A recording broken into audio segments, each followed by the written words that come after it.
Ayan guys, magandang araw sa inyong lahat. Excuse me po.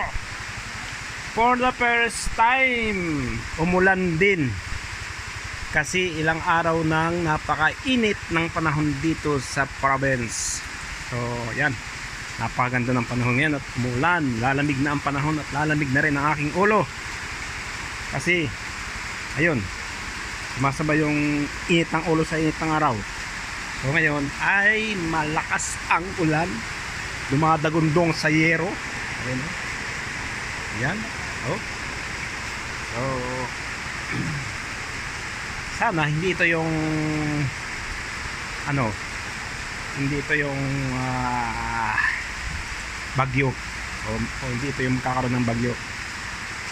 Kasi sana ulan lang ito para lang mawala ang init ng ulo, init ng panahon dito sa probinsya. Ayun o, grabe o, hindi masyado halata pero umulan naman talaga.